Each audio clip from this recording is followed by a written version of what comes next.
తొలి దశ తెలంగాణ ఉద్యమం 1969లో ప్రధాన సంఘటనలో చూసుకుంటే లలిత్ కుమార్ కమిటీ అనేది చాలా ఇంపార్టెంట్. ఈ లలిత్ కుమార్ కమిటీ ఎప్పుడు ఏర్పడింది, ఎందుకోసం ఏర్పడింది అనే వివరాల్లోకి వెళ్తే ఇది 1969 జనవరి 23న ఏర్పాటు చేయబడింది. ఎందుకోసము అంటే జనవరి 18th 19th నాడు 2 days జరిగిన అఖిలపక్ష సమావేశంలో తీసుకున్న అంశం డిమాండ్ మేరకు ఈ లలిత్ కుమార్ కమిటీని వేస్తారు. మరి ఎందుకు వేసిండ్రు అంటే తెలంగాణ ప్రాంత మిగులు నిధులను లెక్కలు తీయాలని డిమాండ్ చేస్తారు తెలంగాణ ప్రాంత ప్రజలు. సో వారి కోరిక మేరకు ఈ అఖిలపక్ష సమావేశంలో ఈ లలిత్ కుమార్ కమిటీని వేస్తారు. ఇది ఎప్పుడు ఏ పీరియడ్ మధ్యనంటే 1956-68 ఈ 12 years మధ్య కాలంలో తెలంగాణ ప్రాంత మిగులు నిధులు ఎంత ఉన్నాయి అనేది లెక్క తీయాలి అనేది దీని ఉద్దేశము. రాష్ట్ర ప్రభుత్వ కోరిక మేరకు కేంద్ర ప్రభుత్వం అప్పుడు కాగ్ అధికారి, కంట్రోలర్ అండ్ ఆడిటర్ జనరల్ అని చెప్పుకున్నాం కదా, కాగ్ అధికారి అయిన లలిత్ కుమార్ సమక్షంలో ఈ కమిటీ ఏర్పాటు చేయబడింది. ఇది ఎప్పటి నుండి 1956 నవంబర్ 1 నుండి 1968 మార్చి 31 ఈ 12 సంవత్సరాల మధ్య గల మిగులు నిధులను అంచనా వేయాలి ఈ కమిటీ. అయితే దీనికి టైం ఎప్పుడు ఇచ్చిండ్రు అంటే ఎప్పటి వరకు అంచనా వేసి రిపోర్ట్ ఇవ్వాలంటే March 5, 1969 వరకు రిపోర్ట్ అందజేయాలన్నారు. ఈ రిపోర్ట్ అందించింది ఎప్పుడు అంటే March 7 అంటే ఒక 2 days లేట్గా, అనుకున్న దానికంటే 2 days లేట్గా March 7, 1969కి అందజేసింది కేంద్రానికి.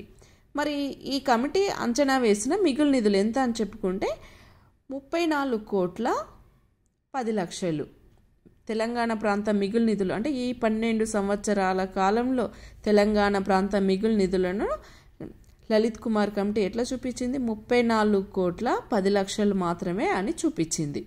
కానీ దీనిని మన తెలంగాణ ప్రాంతీయ మండలి TRC ఒప్పుకోలేదు.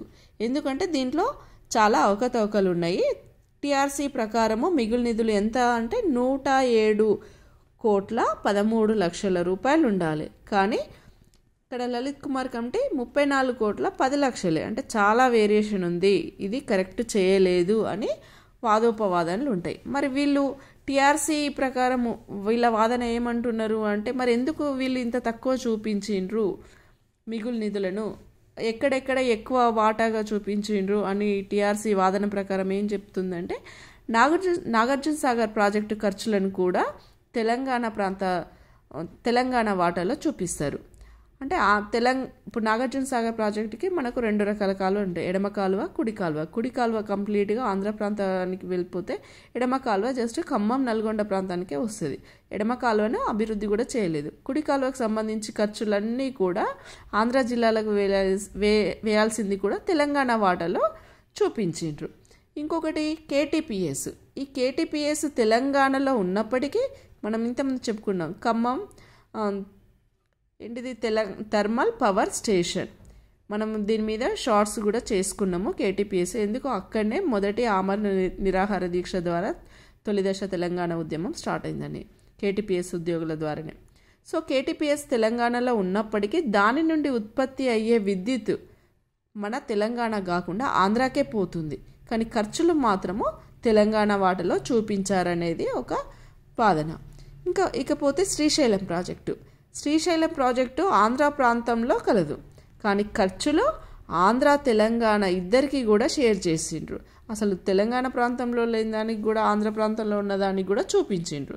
సో ఈ ప్రాజెక్టులలో ఇంకొకటి 4వ కారణం కార్పొరేషన్లో రిజర్వేషన్లు వర్తించవంటారు.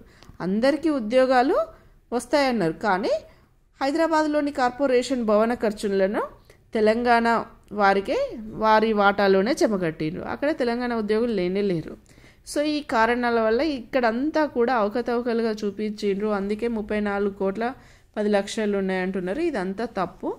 TRC ప్రకారము 107,13,00,000 రావాలి అని వీళ్ళు తెలంగాణ ప్రాంతీయులు ఒప్పుకోలేదు ఈ లలిత్ కుమార్ కమిటీ నివేదికను. మరి పోనీ ఆంధ్ర వాళ్ళు ఒప్పుకున్నారా అంటే రాష్ట్రమంతా ఒకటే ఉన్నప్పుడు ఈ మిగులు నిధుల మీద కమిటీ ఏంటిది అని వాళ్ళు కూడా ఒప్పుకోలేదు. మొత్తానికి లలిత్ కుమార్ కమిటీ నివేదిక అనేది అమలు కాలేదు.